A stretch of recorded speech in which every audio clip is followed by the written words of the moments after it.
3 days before the tournament. Part 1. Tuesday afternoon. The rib was broken. Chuck knew this without confirmation. He had broken ribs before, twice, once in sparring in 1964 and once in a car accident in 1966, and the quality of the pain was unmistakable. Sharp on inhalation, dull on exhalation, worse when twisting. The specific architecture of fracture. It had happened during the noon sparring session. His opponent was a visiting black belt from San Francisco, a serious practitioner with good fundamentals and adequate control. They had been working through full contact drills, the kind of preparation Chuck required in the final week before major tournaments, the kind that tested whether techniques would hold under actual pressure. We have many more stories to tell and countless doors to unlock. Empower us with your likes, take your place by subscribing, and be the first to share in every new secret by turning on notifications. The visiting black belt had thrown a body kick. Chuck had checked it, but the check had been late, fractionally late, the kind of timing error that happens when you've been training for 3 hours and the attention has degraded slightly. The kick had landed on his left ribs, below the floating rib, with the specific quality of impact that exceeds the threshold from bruise to break. Chuck had continued the sparring session for another 20 minutes. This was not pride or toughness in the performative sense. It was practical assessment. If he stopped immediately, the visiting black belt would know the kick had landed effectively, which would change the psychological dynamic of the remainder of the session. By continuing, Chuck maintained the appearance that the kick had been absorbed without consequence. But when the session ended and the visiting black belt left, Chuck went to the office and lifted his shirt and confirmed what he already knew. The bruising was immediate, deep purple, spreading across the left lateral ribs. The swelling was minor but present. The pain on palpation was diagnostic. The tournament was Saturday, 3 days away. The All-American Championships in New York, which Chuck had won 4 consecutive years and which he intended to win a 5th time. Breaking a rib on Tuesday afternoon was not part of the preparation plan. He sat at the desk and thought about what to do. Part 2. The options. Chuck had 3 options. Option 1. Withdraw from the tournament. Inform the organizers that an injury had occurred during training and that participation was not medically advisable. This was the conservative option, the one that prioritized long-term health over short-term achievement. It was also the option that ended his streak. Option 2. Compete anyway. Manage the pain through medication and tape, rely on defensive strategy to minimize exposure to body attacks, and attempt to win despite the reduced capacity. This was the aggressive option, the one that prioritized the streak over prudent risk management. Option 3. Assess daily and decide on Friday. Give the rib 2 days to stabilize, evaluate the pain level and range of motion on Thursday evening, and make the final decision then. This was the strategic option, the one that maximized information before committing to a course of action. Chuck sat at the desk for 15 minutes and worked through the decision tree. Option 1 was eliminated immediately. Withdrawal was not acceptable unless the injury made competition physically impossible. A broken rib was painful but not incapacitating. People competed with worse. Option 3 was eliminated after further consideration. Waiting until Friday to decide created uncertainty that would affect his mental preparation. If he was going to compete, he needed to commit to competing now and structure the next 3 days around that commitment. Option 2 remained. He would compete. He would manage the injury. He would win. The decision was made at 3:40 on Tuesday afternoon. Om sa mental tabir welni for a turnsteed Part 3, Tuesday night. Chuck called Dr. Harrison at 4 o'clock. Dr. David Harrison was the physician Chuck had been working with since 1966, a sports medicine specialist who understood the specific requirements of competitive martial arts and who had developed protocols for managing training injuries that balanced medical caution with competitive necessity. "I need you to look at something," Chuck said. "When?" Dr. Harrison said. "Now." Dr. Harrison's office was in Redondo Beach, 20 minutes from the dojo. Chuck arrived at 4:30. Dr. Harrison examined the ribs, palpated the injury site, listened to Chuck's breathing, and confirmed the diagnosis. "Eighth rib, left side," Dr. Harrison said. "Hairline fracture, possibly complete fracture. I'd need an X-ray to be certain."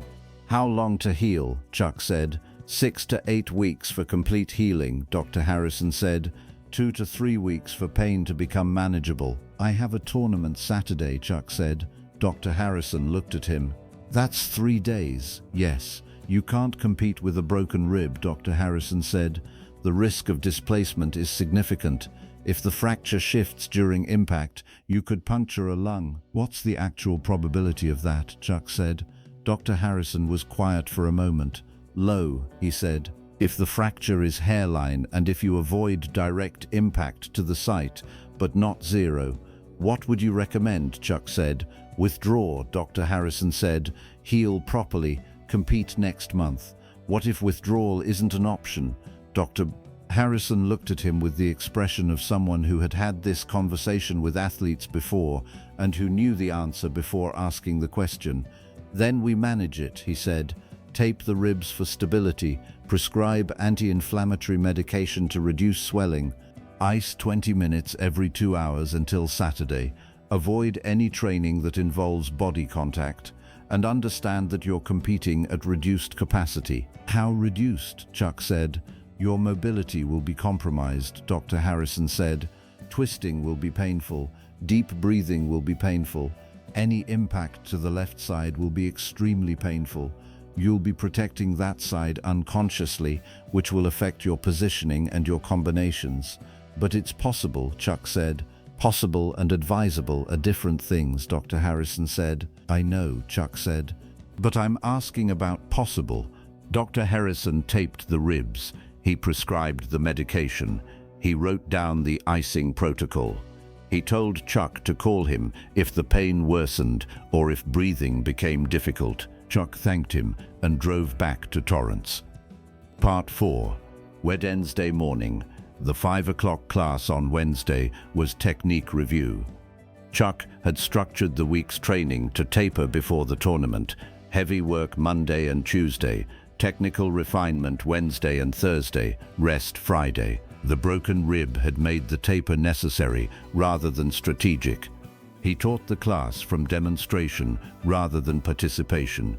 He showed the techniques, corrected the students, walked them through the combinations he would be using on Saturday. He did not spar.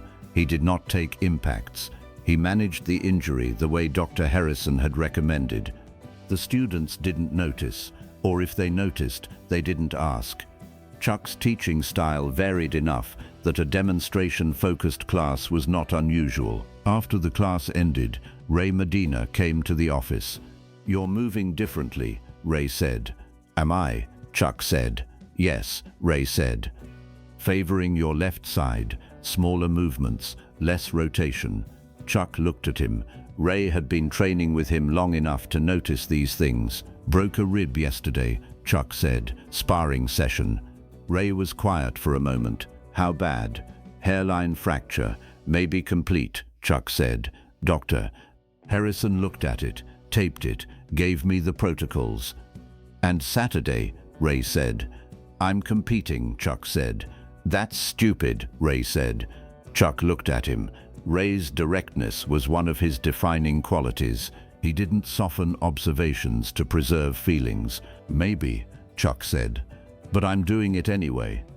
"Why?" Ray said. "Because withdrawing sets a precedent," Chuck said.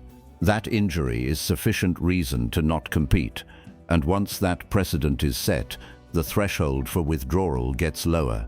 Next time it's a sprained ankle. Time after that it's general fatigue. I need the precedent to be, you compete, unless competition is physically impossible." A broken rib makes competition inadvisable, Ray said. Inadvisable and impossible are different, Chuck said. Ray looked at him for a long moment. You're going to lose, he said. Maybe, Chuck said, but I'm going to compete. Thursday, Part 5, Thursday afternoon. The pain was worse on Thursday. This was expected. The initial shock of the injury had passed, and the inflammatory response was at its peak. The bruising had spread, now covering most of the left lateral rib cage. The swelling had increased. The pain on movement had intensified. Chuck followed the protocols: ice every 2 hours, anti-inflammatory medication, no training that involved body contact. He taught the afternoon class from demonstration, then went home and iced the ribs while reviewing tournament footage from previous years.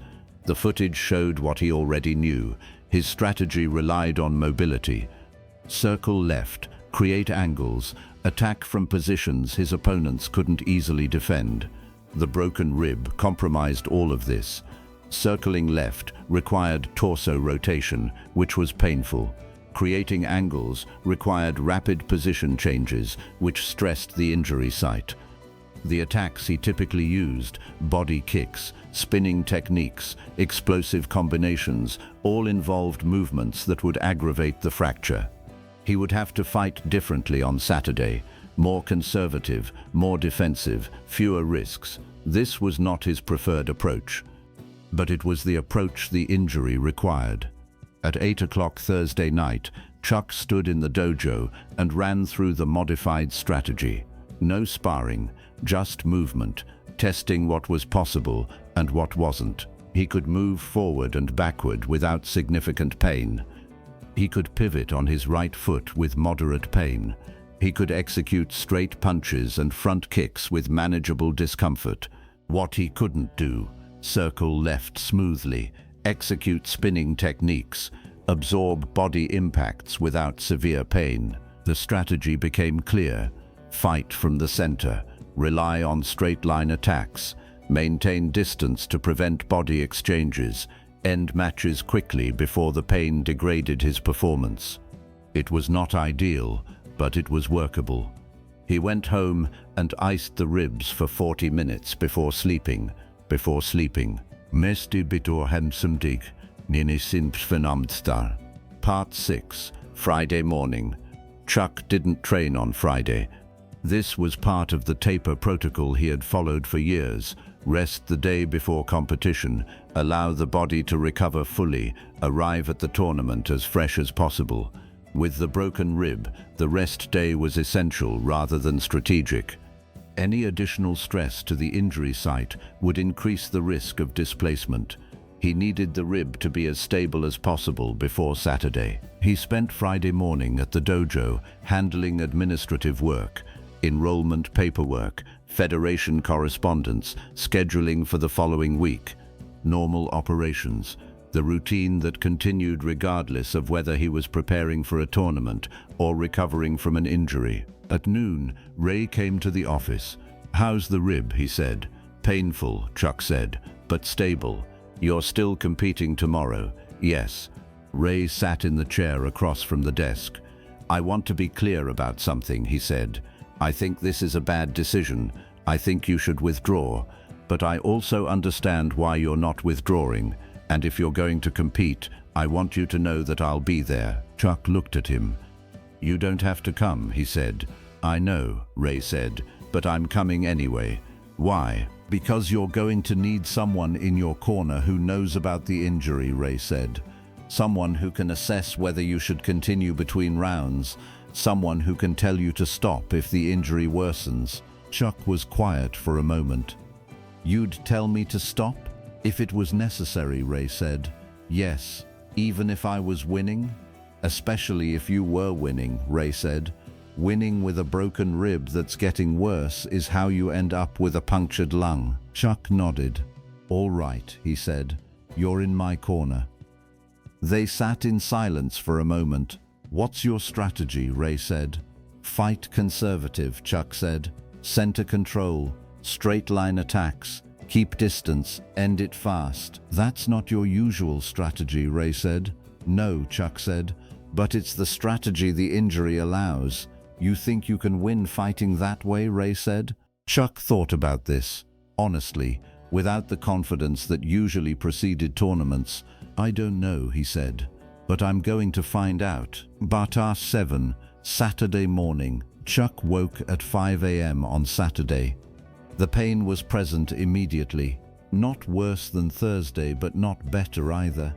The same sharp quality on inhalation, the same dull ache on exhalation, the same restriction on movement. He got out of bed carefully, showered, ate breakfast, packed his gear, drove to the airport.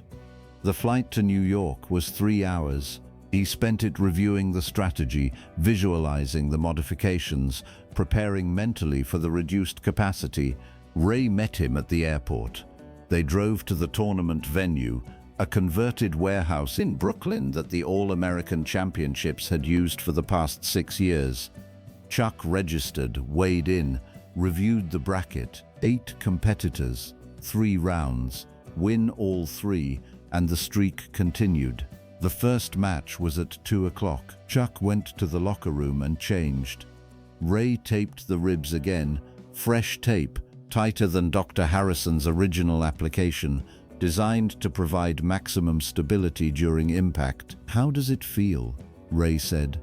Like a broken rib that's been taped, Chuck said. Can you fight? Chuck moved through the basic positions, front stance, back stance, rotation test. Everything hurt, but everything was functional. Yes, he said, I can fight. They walked to the competition floor. The first opponent was already there, a black belt from Boston, younger than Chuck, with the aggressive style that younger competitors typically brought to matches against established champions. The referee called them to center. They bowed. The match began. Chuck fought the way he had planned. Center control, straight line attacks, distance management. The Boston competitor came forward with the expected aggression. Chuck countered with precision, landing clean shots, avoiding exchanges, controlling the pace. 3 minutes. Chuck won on points. The second match was at 4 o'clock. Different opponent, same strategy. Chuck fought conservative, protected the left side, minimized rotation, won on points. The final match was at 6 o'clock. The opponent was familiar, Tom Barrett, a competitor Chuck had faced twice before in previous championships. Barrett knew Chuck's usual strategy. He would be expecting mobility, angles, explosive combinations. Chuck gave him none of that. He fought from center, attacked in straight lines, maintained distance. Barrett adjusted, shifted his approach, tried to force body exchanges. Chuck prevented them. Every time Barrett moved to close distance, Chuck created space. Every time Barrett attacked the body, Chuck defended and countered to the head. Midway through the second round, Barrett landed a body kick, not to the broken rib, but close enough that the impact stressed the injury site. The pain was immediate and severe. Chuck's vision narrowed briefly. He stepped back, reset, continued. Ray saw it from the corner. "You all right?" he called. Chuck didn't answer.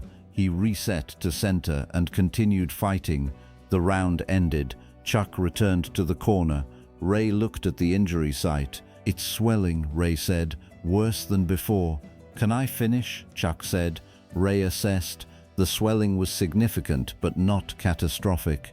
The breathing was labored but functional. "One more round," Ray said. "But if he hits that spot again, I'm stopping it." Chuck nodded. The final round began. Barrett came forward with everything he had. The last round of the tournament, the final chance to prevent Chuck's 5th consecutive championship. Chuck fought through the pain, through the reduced mobility, through the certainty that one more clean body shot would end the match on medical stoppage. Barrett didn't land it. Chuck controlled distance, picked his shots, stayed out of range of the body attacks. The round ended. The referee raised Chuck's hand. 5th consecutive championship, Streak intact. Streak intact. Moment midi say. EPI Loges, Saturday night. Chuck flew back to Los Angeles that night. Ray sat next to him on the plane. Neither of them spoke for the first hour. Then Ray said, "Was it worth it?" Chuck thought about this, about the decision on Tuesday afternoon, about the 3 days of managing the injury, about the modified strategy, the pain during the final round, the risk of displacement. "I don't know," Chuck said. "You won," Ray said. "I won," Chuck agreed, "but I won differently than I usually win. Fighting at reduced capacity, using a strategy I wouldn't normally use, taking a risk that might not have been justified by the outcome." "Would you do it again?" Ray said. Chuck thought about this more carefully. If the same situation occurred again, broken rib 3 days before a tournament, would I make the same decision? "Yes," Ray said. "No," Chuck said. "I don't think so." Ray looked at him. "Why not?" "Because the decision was about the precedent," Chuck said. "About not withdrawing.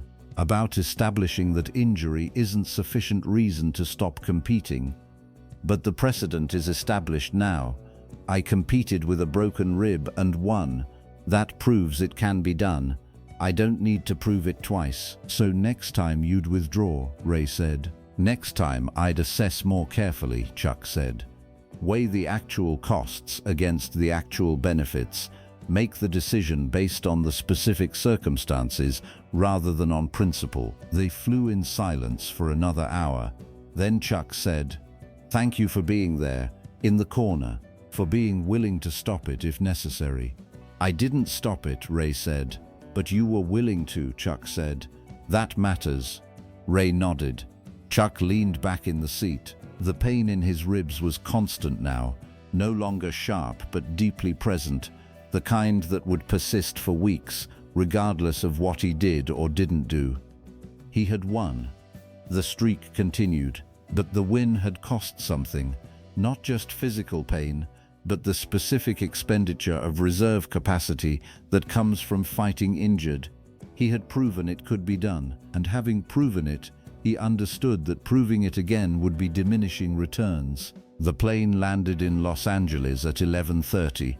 Chuck drove home, iced the ribs, took the medication, slept. The tournament was over, the injury would heal, the practice would continue. 3 days before the tournament, the rib had broken. 3 days later, the championship was won. The question of whether it had been worth it remained unanswered.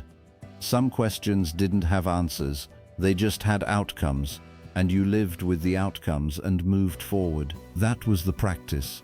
That was what 16 years had taught him. He slept. We have many more stories to tell and countless doors to unlock.